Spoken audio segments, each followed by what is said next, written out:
J'aimerais que nous puissions faire quelque chose de très prophétique. Je ne cesserai de le dire, à chaque fois que tu es dans la présence de Dieu, il faut apprendre à faire des gestes prophétiques. Le geste prophétique, c'est un geste qui annonce à la présence de Dieu ce qui va t'arriver. C'est pourquoi ce matin, j'aimerais dire à quelqu'un, il y a des murs qui ne tombent pas par des coups de marteau. Il y a des murailles qui ne tombent pas par des tracteurs. Mais il y a des murs qui tombent avec des acclamations et des cris de joie. C'est pourquoi ce matin, j'aimerais que tous ensemble, nous puissions nous lever pour acclamer les rois des gloires.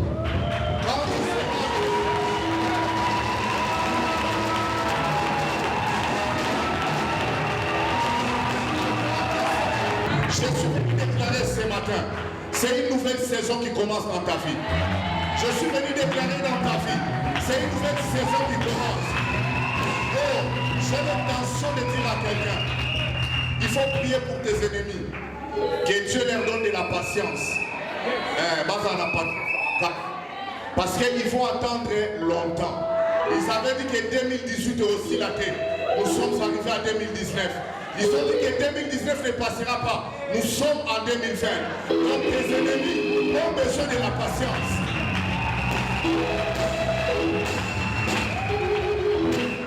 Est-ce que tu peux dire à ton voisin qu'ils doivent patienter? Dites-leur, ils doivent patienter. Mon frère, ma soeur, la gloire que Dieu va t'introduire, il faudra beaucoup d'humilité. Il faut beaucoup prier pour ton cœur, que Dieu te donne de l'humilité. Amen, amen. Oui, je ne te dis pas pour te flatter. Même ce que je suis en train de dire maintenant, même si ça vient de mes pensées, Dieu est derrière ça.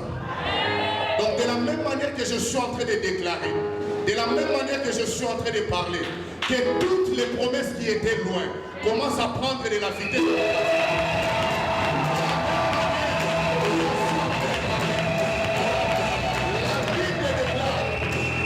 La Bible déclare que chaque chose a son temps. Ta vie n'est pas faite seulement de pleurs. Ta vie n'est pas faite seulement des inquiétudes. Ta vie n'est pas faite seulement des lamentations. Toi, tu n'es pas fait seulement pour demander. Mais beaucoup aussi comptent sur ta vie. Je le déclare ce matin. Je le déclare ce matin. Je suis en train de changer le système de ta vie. Toi qui avais l'habitude d'aller demander. Toi qui avais l'habitude d'aller quémander. Je déclare ce matin que la situation de ta vie change. Que la situation de ta vie change. Si c'est à toi que je parle, dis je reçois. Si c'est à toi que je parle, dis je reçois. Est-ce qu'on peut encore acclamer le Seigneur?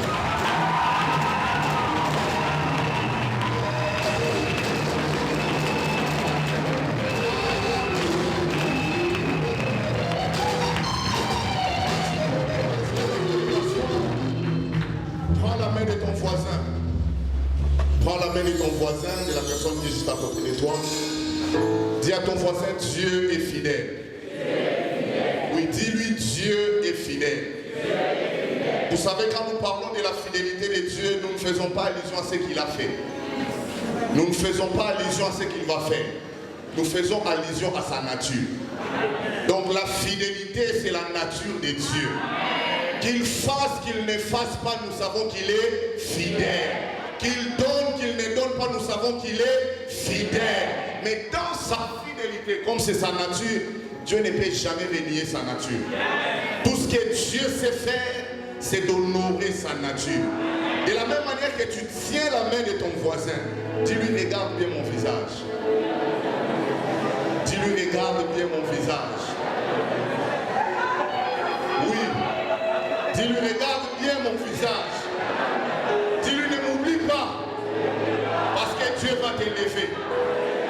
Dis-lui, ne m'oublie pas s'il te plaît.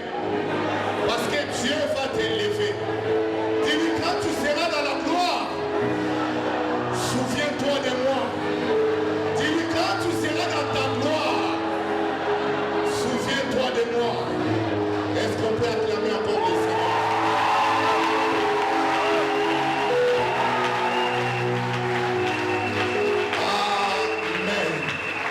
Que le nom du Seigneur Jésus soit béni. Comprenez qu'à chaque fois quand je parle, j'aime bien qu'on parle du voisin. Parce que la Bible, c'est le livre des uns et des autres. Donc on ne peut pas voir l'un sans avoir l'autre. Ce qui fait que pour bien jouir de ta bénédiction, il faut que les voisins soient à côté. Qu'ils témoignent au moins, oui, on était ensemble. On a cherché Dieu ensemble et aujourd'hui Dieu agit. Amen. Je suis très heureux d'être là ce matin dans la présence de Dieu. Et je bénis le Seigneur pour la grâce qu'il nous accorde ce matin de parler de sa part. Amen. Ce n'est pas parce qu'on est compétent, qu'on est qualifié, pas non plus parce qu'on parle français, mais c'est seulement parce que Dieu nous a fait grâce. Je crois qu'aujourd'hui je suis devant, je parle, demain je serai assis, tu parleras. Et je bénis le Seigneur pour ça. Je voulais aussi dire sincèrement merci à l'ange de cette église, l'apôtre Raymond Mafolo, pour cette marque de confiance, ainsi qu'à sa charmante épouse, maman charmante. Amen. Je bénis aussi le Seigneur pour toute l'équipe, particulièrement pour le pasteur Gad, que j'ai une affection particulière. Je bénis le Seigneur pour sa vie. Amen. Et je bénis aussi Dieu parce que tu es là ce matin. Il nous a été demandé de parler de la percée. La percée est possible. Comme nous serons ensemble toute la semaine, je m'aimerais donner un petit canevas, comment est-ce que nous allons travailler par la grâce du Seigneur. Ce matin, je m'aimerais marcher sur le pas que mes prédécesseurs ont laissé du haut. Je bénis le Seigneur pour les interventions du pasteur Gad, de Papa Pacho, que je suis personnellement. Et j'ai béni le Seigneur pour ça. Donc, nous allons commencer ces programmes aujourd'hui avec un élément très important de la percée. Après avoir développé l'élément de la percée, à partir de demain, lundi, nous allons commencer à parler sur les ennemis de la percée.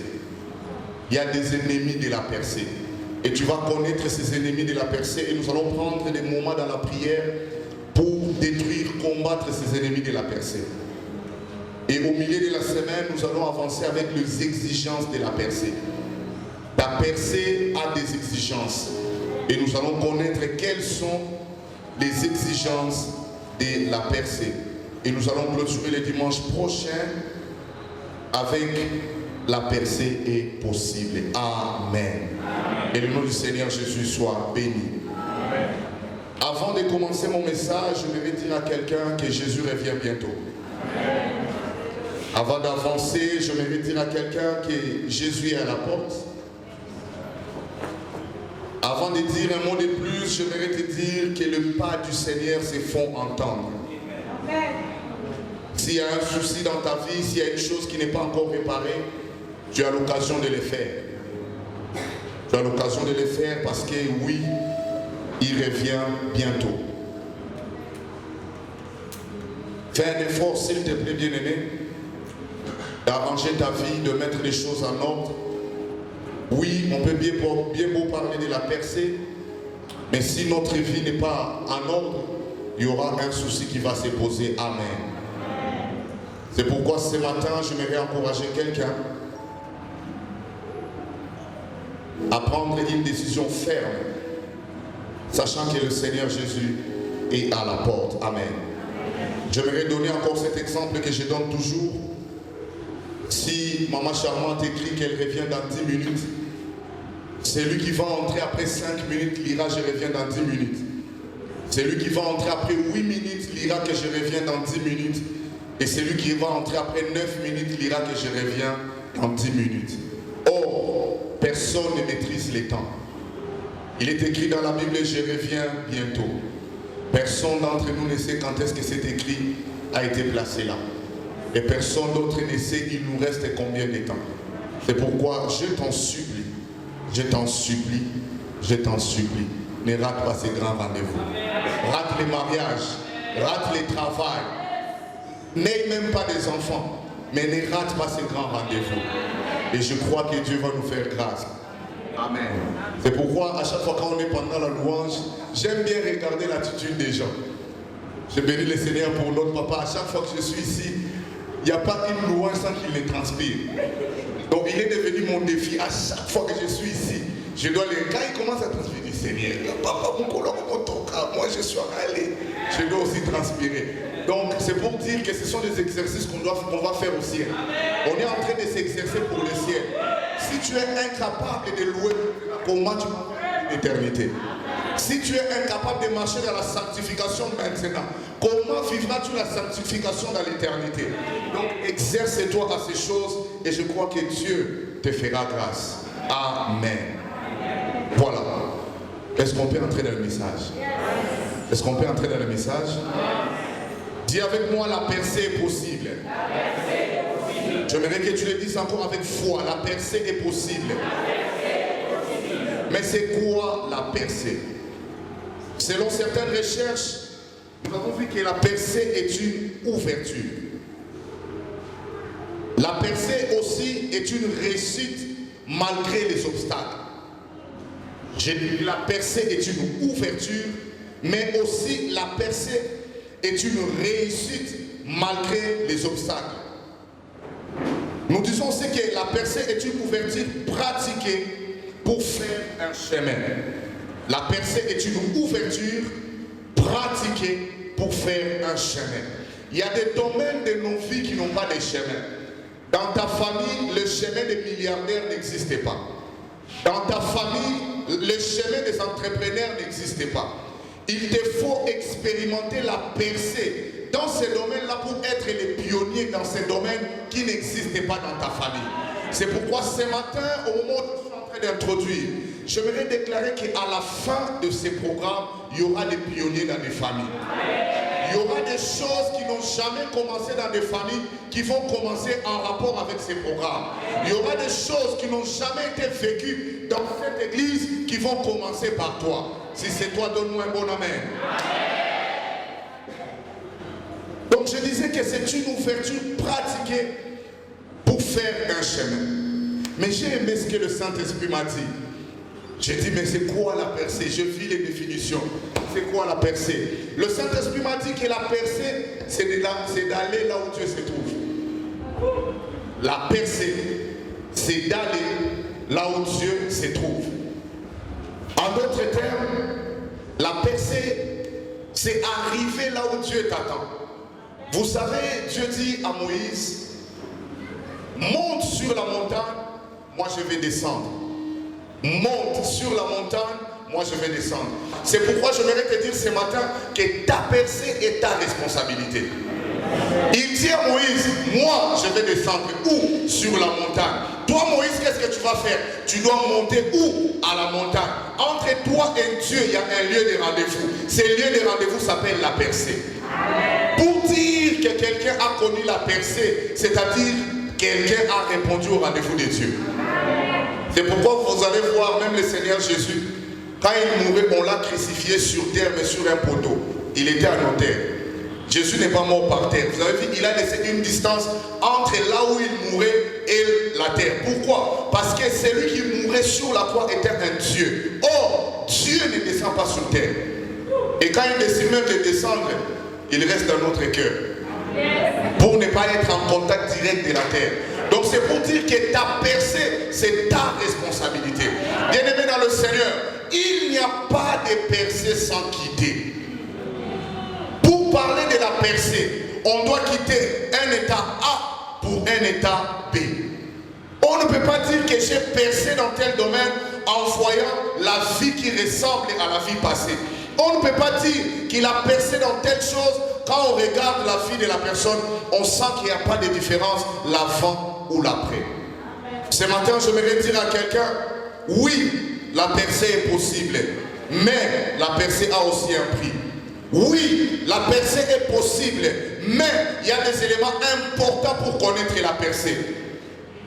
Ce matin, par la grâce de Dieu, nous allons prendre un des éléments très importants pour parler de la percée. Dis avec moi la vision. Dis avec moi la vision. Tu ne peux pas atteindre une percée que tu ne vois pas. Il faut commencer par voir ta percée pour aller vers ta percée. Celui qui ne voit pas sa percée sera incapable d'aller vers sa percée. La Bible déclare, le Seigneur Jésus venait faire le disciple marchant sur les eaux. Ils ont regardé, tous ont vu que c'était un fantôme. Mais les fantômes avaient une fois, les fantômes ont parlé. Pierre a dit, Maître, si c'est toi, ordonne que je vienne vers toi marchant sur l'eau. Ordonne pas que je sorte de la barque, mais que je vienne vers toi. Parce que Pierre voyait quelqu'un vers qui il allait. Pierre est sorti de la barque, il a commencé à marcher. À un moment donné de sa marche, le regard de Pierre a été détourné par la tempête.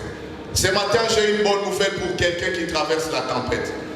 Toute tempête attire la présence de Dieu. La Bible déclare qu'il y avait la tempête autour d'eux et le Seigneur Jésus est venu. J'aimerais dire à quelqu'un, Job dit, au milieu de la tempête, l'Éternel a appelé Job. Au milieu de la tempête de ta vie, apprends à entendre la voix de Dieu. Au milieu de la tempête de ta vie, rassure-toi mon frère, Dieu n'est jamais loin de toi. Le but de la tempête, c'est que l'ennemi crée cette tempête pour détourner ton regard. Quand il détourne ton regard, tu seras comme Pierre. Pierre regarde la tempête, il perd de vue l'objectif. Pierre commence à se noyer. Je crois que ça ne sera pas le cas pour toi. Reste figé sur l'objectif, reste figé sur la percée. Je disais, tu ne peux pas percer dans un domaine où tu ne vois pas. Et quel est le signe que tu as vu? Il n'y a que celui qui a vu qui détermine sa marche en rapport avec ce qu'il a vu. Celui qui a vu n'est pas dans les tâtonnements. Celui qui a vu très souvent ne parle plus beaucoup. C'est pourquoi vous allez voir Zacharie entre dans le temple. Les tours de sa classe, l'ange apparaît. L'ange dit des choses à Zacharie et l'ange vole quelque chose à Zacharie. C'était la voix. Pendant ce temps de percée, j'ai pris que le Saint-Esprit te vole la voix. Parce que de père, en sortant de la visitation, tu vas aller raconter ce qui n'est pas encore arrivé. Or, quand on rencontre ce qui n'est pas encore arrivé, on suscite des combats qui doivent arriver après les temps. Vous allez remarquer avec moi, à la naissance de Jean-Baptiste, on lui dit quel est son nom, on dit Jean. Toute la famille s'élève. On ne peut pas l'appeler, son nom c'est Jean. On dit non, on va l'appeler Zacharie comme son père. Faites attention, ta bénédiction a un nom. Mais quand tu commences à en parler avant le temps, on va dénaturer ta bénédiction. Et on donnera un autre nom à ta bénédiction. C'est pourquoi pendant ce temps, j'ai pris que le Saint-Esprit te donne une maturité forte. Zacharie entre. Quand il sort, il ne sait plus parler. J'ai pris dans le nom de Jésus. À chaque fois que tu sortiras de cette réunion au cours de cette semaine, ne dis rien. On te voit seulement, qui tire des conclusions, mais toi ne dis rien. En fait, la foi de Zacharie est sortie le jour où Jean-Baptiste est né. Je viens de déclarer dans la vie de quelqu'un, ta foi sortira quand on verra ta visitation. Tu feras un effort pour nous cacher. Vous savez, il y a des dimensions de visitation. Quand Dieu te visite, même si tu caches, tout le monde sait que Dieu t'a visité. Comment tu feras, par exemple, tu viens ici avec des gardes du corps. Maintenant, tu veux nous dire que Dieu ne t'a pas visité. Comment tu feras ici, quand tu viens, tu offres au Seigneur 10 000 $ et puis tu nous dis que Dieu ne t'a pas visité. C'est impossible. C'est pourquoi je voudrais te dire, fais attention.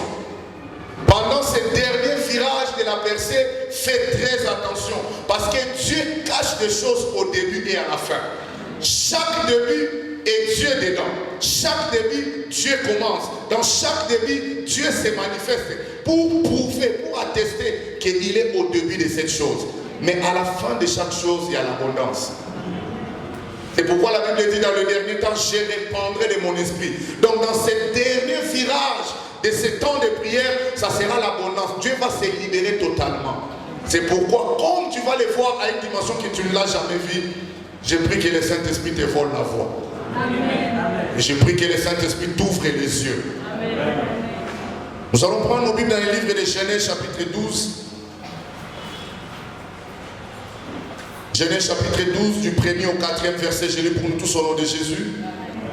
L'Éternel dit à Abraham, va-t'en de ton pays, de ta patrie, de la maison de ton père, dans le pays que je te montrerai. Et tiens bien ces mots, dans le pays que je te montrerai. Je ferai de toi une grande nation, et je te bénirai. Je rendrai ton nom grand, et tu seras une source de bénédiction. Je bénirai ceux qui te béniront, et je maudirai ceux qui te maudiront. Et toutes les familles de la terre seront bénies en toi. Abraham partit comme l'Éternel les lui avait dit, et l'autre partit avec lui. Abraham était âgé de 75 ans lorsqu'il sortit des Charans. Amen. Amen. La Bible déclare que Dieu dit à Abraham, quitte ton pays, quitte aussi ta patrie. Mais pour aller où? Pour aller là où moi, le Seigneur, je te montrerai. Je l'ai dit au début, il n'y a pas de percée sans quitter.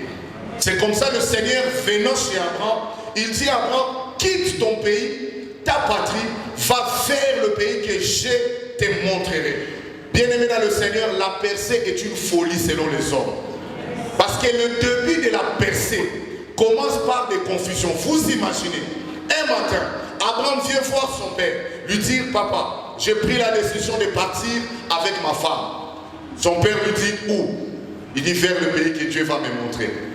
Il ne cite même pas les noms de là où il va partir.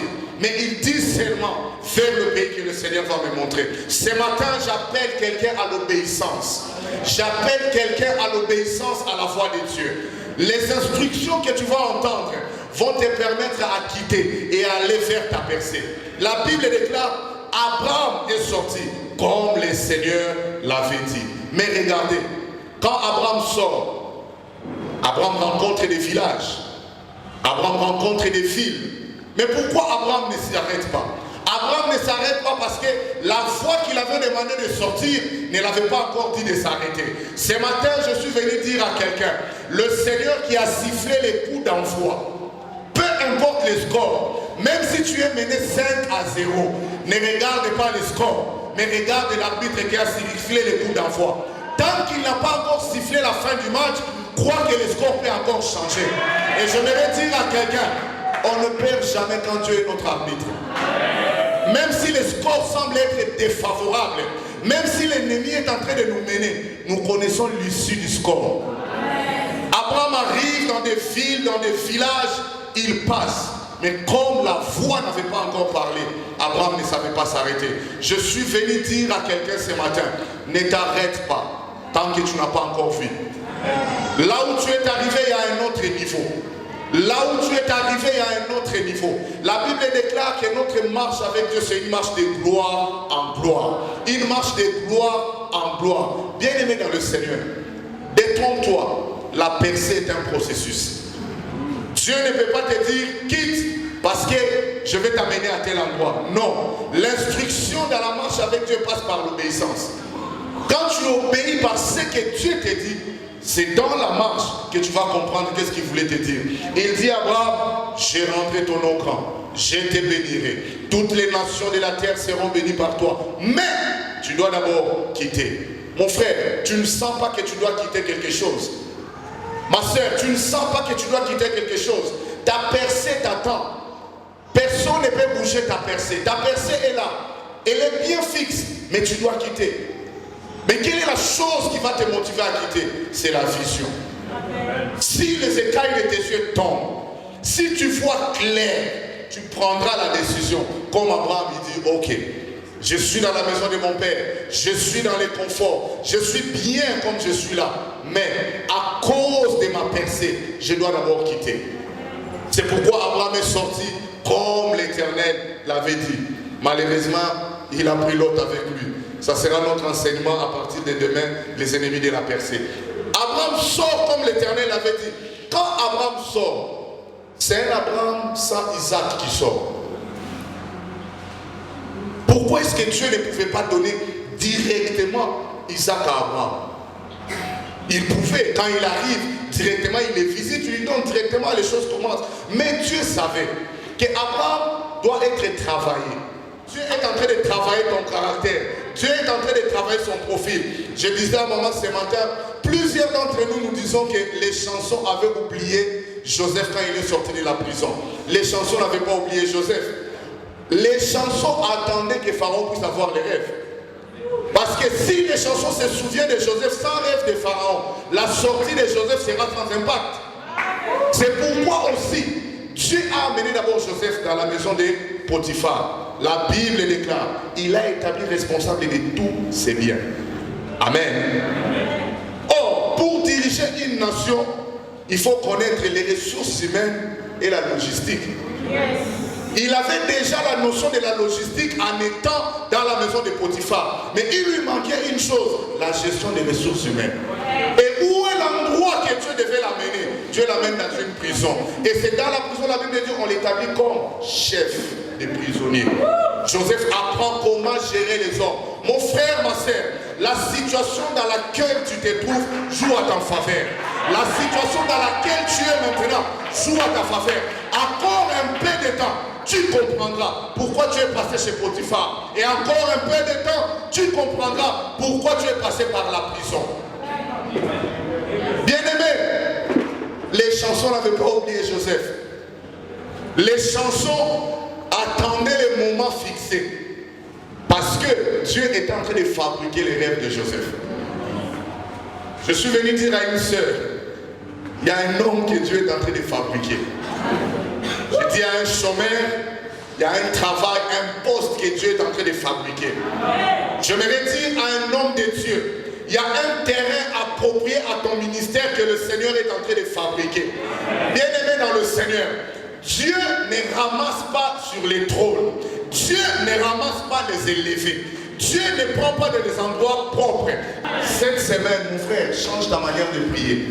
Change ta manière de chercher Dieu. Change ta manière de t'approcher de Dieu. Là où tu es, Dieu est. Mais il y a une dimension de Dieu que tu as besoin qui t'exige aussi une autre dimension dans les choses de Dieu. Est-ce que je parle à quelqu'un ce matin? Mon frère, ta percée est là devant toi. Ta percée est là devant toi. Je suis en train d'atterrir dans le livre de Jean chapitre 2, du 1er au 4e verset. On n'en a pas lu pour gagner le temps. La Bible nous parle d'une histoire que tu connais très bien. Les noces de Cana. La Bible dit, il noce en Cana et le Seigneur Jésus fit inviter. Mon frère, dans la marche vers ta percée, c'est un voyage. Et dans ce voyage, vers cette grande fête qui est ta percée, rassure-toi que le Seigneur est invité. Parce qu'il n'y a pas de percée en dehors du Seigneur. Sur la liste des invités, ces couples-là étaient avertis. Tout est préparé, tout est fin prêt. Mais on doit revoir la liste des invités. Ils invitent le Seigneur Jésus. Mais le Seigneur arrive à un moment donné, dis avec moi l'imprévu. Dis avec moi l'imprévu. Une fête qui était bien préparée. L'imprévu arrive. Il n'y a plus de vin. Heureusement pour eux, ils avaient invité celui qui est capable de tout. Dans la route vers ta percée, il manquera le vin. Dans la route vers ta percée, il te manquera la joie. Dans la route vers ta percée, il te manquera la paix. Mais rassure-toi que le prince de paix soit embarqué. Rassure-toi que celui qui donne la joie soit dans ta course, soit dans ta marche. Et tu verras comment les choses vont se passer. La Bible dit, la mère de Jésus est allée le voir pour dire, ils n'ont plus de vin. Le Seigneur Jésus répond comme il avait répondu. Mais ce n'est pas là qui m'intéresse. Ce qui m'intéresse, c'est que le Seigneur doit faire un miracle. Mais ce miracle est conditionné par déjà les vases. Ok? La Bible dit, il y avait là 6 vases et les Juifs se servaient pour la purification. Or, les vases de la purification ne pouvaient pas être à l'intérieur. Les vases de la purification, selon la loi juive, devaient être à l'extérieur, à l'entrée. Vous vous purifiez et vous entrez. Donc, ces vases, maman, étaient exposés à la chaleur, à la pluie, à la poussière. Mais s'il y a une chose que ces vases ne pouvaient pas faire, c'était de se déplacer. Mais qu'est-ce que ces vases attendaient, toi et moi, on ne sait pas. Des années après, ces vases étaient au même endroit. Quel genre de suie ces vases recevaient? Donc toute personne qui était impure savait, je peux aller vers ces vases-là. Mais malgré la tempête, malgré les temps, ces vases ne pouvaient pas bouger. Parce que ces vases avaient un rendez-vous. Et quand le Seigneur doit faire le miracle, le Seigneur ne vient pas vers le qualifié. Il ne vient pas vers des vases qui ont tendance à la sanctification. Il ne vient pas vers les vases qui sont déjà connus pour être servis dans plusieurs fêtes. Mais le Seigneur se retourne vers les vases qui ont été rejetés et abandonnés des hommes. J'imagine les jours de la fête. Les vases voyaient les invités passer. Les vases comptaient les nombres des invités. Il y a une chose que les vases ne savaient pas. Et dans peu de temps, ils allaient être des acteurs d'un film qui va se dérouler. Mon frère, combien se sont mariés devant toi? Combien ont travaillé devant toi? Vous savez, dans un film, la beauté d'un film, on doit d'abord taper l'acteur. On les tape, on les tape, on les tape, on les tape. À un moment donné, on a même peur. Si mais on va les tuer. Mais il y a les réalisateurs qui est derrière. Quand les réalisateurs qui action, c'est un mot de passe que les réalisateurs donnent à la terre, disent c'est le temps maintenant que tu te venges. Père David, ce matin, je viens déclarer dans la vie de quelqu'un. Tu as eu l'impression qu'on t'a dépassé. Tu as eu l'impression que les choses se sont passées sans toi. Mais 2020, rien ne se fera sans toi. 2020, tu seras la référence. 2020, tu seras l'inspiration. 2020, tu seras la ressource. Si c'est toi qui je reçois. Les vases ont compté le nombre des invités. Oh, j'aime l'attitude des vases. Après, le Seigneur doit faire un miracle. Le Seigneur rentre auprès des gens qui sont fidèles. Quand le Seigneur veut visiter un peuple, le Seigneur ne va pas vers n'importe qui. Quand le Seigneur veut visiter un peuple, jamais, il n'ira pas vers n'importe qui. Il est allé vers les vases qui sont là, la tempête, la pluie, le moquerie, les échecs, les abandons. Ils sont là, il dit, nous sommes des vases. C'est ça notre rôle, nous attendons la visitation. Et le Seigneur se tourne, il fait le miracle. La Bible dit, l'ordonnateur de la fête ne savait pas ce qui s'était passé. Mais ce que j'aime, après ce miracle, le vase est resté à son endroit. Je prie ce matin qu'après cette visitation, que tu restes encore fils de cette église. Après ce miracle, que tu restes encore fille de cette église, qu'on peut envoyer, qu'on peut appeler à 12h, qu'on peut appeler à 13h, qu'on peut appeler à minuit. Pas parce que tu es élevé, mais parce que tu as connu la visitation. Mon frère, ma soeur, fais très attention. Nous sommes dans une course où on n'a pas d'adversaire. Ton unique adversaire, c'est toi-même. Ton unique adversaire, c'est ton caractère. Le Seigneur va prendre suffisamment de temps de travailler ton profil jusqu'à ce que tu auras le profil de la percée. Pour chaque percée, il y a un trône. À la fin de chaque percée, il y a un trône. Bien-aimé, sache qu'il n'y a pas de trône sans personne sur le trône. Il n'y a pas de trône vide. Tous les trônes sont occupés. C'est pourquoi, toute cette semaine, on va détrôner. Il y a des Saül qui doivent quitter. Amen. Hein? Parce que Saül, on les rejette en privé. Mais nous, on considère encore qu'il est roi. Il y a des personnes qui occupent illégalement ton poste. Il y a des gens qui sont assis illégalement parce que toi-même tu ne sais pas qu'il a été déjà rejeté. Bien-aimé, à la fin, au sommet, à la fin de ta percée, il y a un trône qui t'attend. Oui, il y a un trône. Et il n'y a pas de trône vide. Tout trône est occupé par un géant. Donc toi aussi, pour occuper ce trône-là, il te faut de la taille. Il te faut de la taille. Souvenez-vous de David. Derrière les troupeaux, en train de paître les troupeaux, le Seigneur dit à Samuel, vas-y, j'ai trouvé chez Isaïe l'homme selon mon cœur, vas-y, où est le comme roi? Oh, Samuel le prophète majeur arrive, il voit Eliab, il dit sûrement c'est lui le roi. Jamais. 7 sont passés, il n'a pas trouvé. Pas n'importe quel 7 ans. Des vaillants et des personnes sanctifiées. Parce que l'ordre de l'Éternel était sanctifier-le d'abord, avant tout service. Donc ils se sont sanctifiés. Mais regarde, quand c'est ton tour, tu n'as pas besoin de prier. Oui, quand c'est ton tour, tu n'as pas besoin de prier. On a sanctifié toute la famille, mais il n'y avait aucun roi dans la sanctification. Et il vient, il pose la question à Isaïe. Est-ce là tous tes fils? Comme je disais au pasteur Gad. Et si Isaïe avait dit oui? Faites attention au père. Hein? Faites attention au père. Il faut être en bonne relation avec les pères. On pose la question à Isaïe. Est-ce là tous tes fils? Donc si Isaïe avait dit oui, on n'allait jamais connaître David. Mais Isaïe, fair play. Bon, les petits travaillent avec moi, ils gèrent bien. Je vous encourage à avoir des occupations à l'église. C'est ça, garder les brebis. Parce que c'est lui qui n'a pas encore tué l'ours et le lion n'est pas qualifié pour Goliath. Parce que le combat avec Goliath, c'est un combat d'assujettissement. Si tu perds contre Goliath, tu n'as pas perdu seul. Tu as perdu toi et toute une génération. Si tu gagnes aussi contre Goliath, tu n'as pas gagné seul. Tu as gagné toi et toute une génération. Donc remporte d'abord les victoires là où le Père t'envoie. Et après tu remporteras les victoires pour le peuple. Il dit, est-ce là tous tes fils? Il dit, bon, selon les commentateurs de la Bible, David est un enfant illégitime. Parce que selon la loi juive, vous ne pouvez pas compter les enfants que vous avez eu hors mariage. Sauf si vous avez épousé toutes les mères.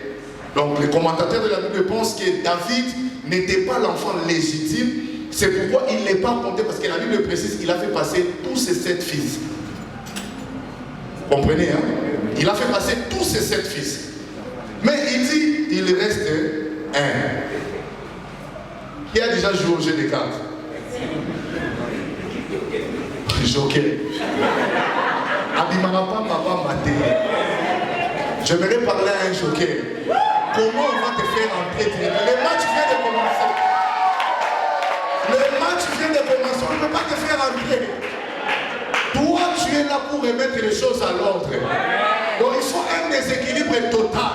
Il faut un chaos total. Après, le Père dit, il me reste encore un. Lui, il ne sort pas à tout moment. Joker David. Maintenant, regarde ce qui se passe. La grâce doit aller prendre David. Parce que le prophète dit, on ne fera rien tant qu'il n'est pas encore là. Mon frère, on va t'attendre. Et maman, on va t'attendre jusqu'à ce que tu vas acheter ça. Je te jure, vous savez que Pierre et Jean ont couru pour aller à la tombe. Qui est arrivé avant? Jean. Jean, il est arrivé. Pourquoi il n'est pas entré? La clé. On a remis la clé de séjour de mort à Pierre. Donc le problème, ce n'est pas un problème de vitesse. Le problème, c'est un problème de clé. C'est lui qui a la vitesse. C'est quand Baboba qu'il parte. Pourquoi tu as...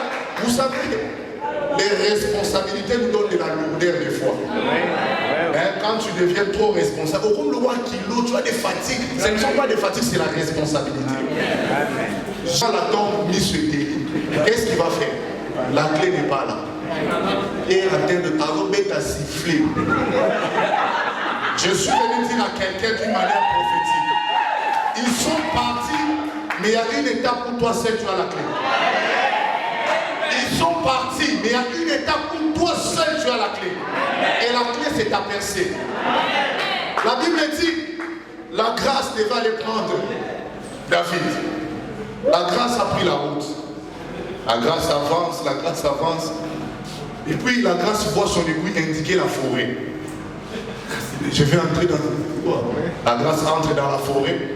Et puis l'aiguille indique encore les troupeaux. Là, se dit, mais les petits en question, c'est un mouton, c'est comment? Et puis la grâce voit son aiguille indiquer derrière les troupeaux. Donc en d'autres termes, fais attention.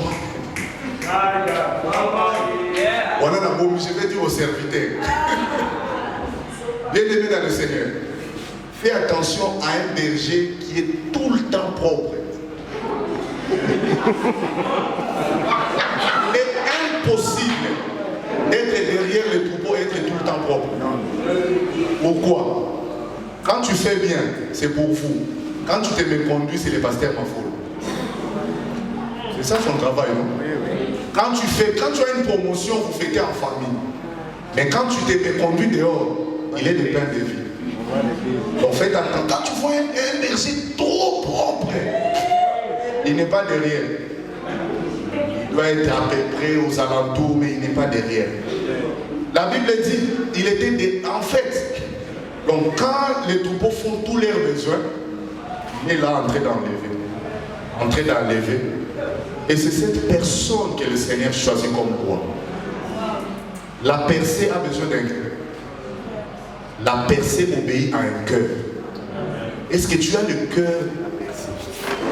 Parce que Dieu sait que s'il t'élève, tu remets la main. Il sait. Un petit rien seulement, quand un petit rien, toi-même quand tu as 100 $, tu perds la paix. Tu as besoin de demander qu'on te sécurise par la police.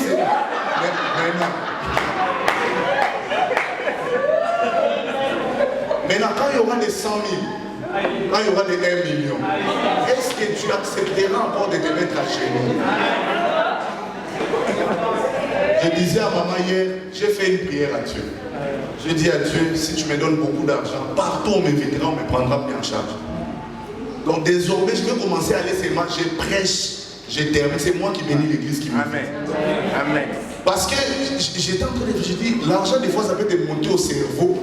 Et puis ça commence à te faire des histoires qu'on ne peut pas imaginer. Mon frère, celui qui ne paye pas la dîme de 10 $, ne payera pas la dîme de 1000 $. Parce que le principe avec la dîme, plus ça monte, plus ça t'insécurise. Si tu penses que 1 $ peut bénir cette église, maintenant 10 000 $ fera comment? Il n'y a rien.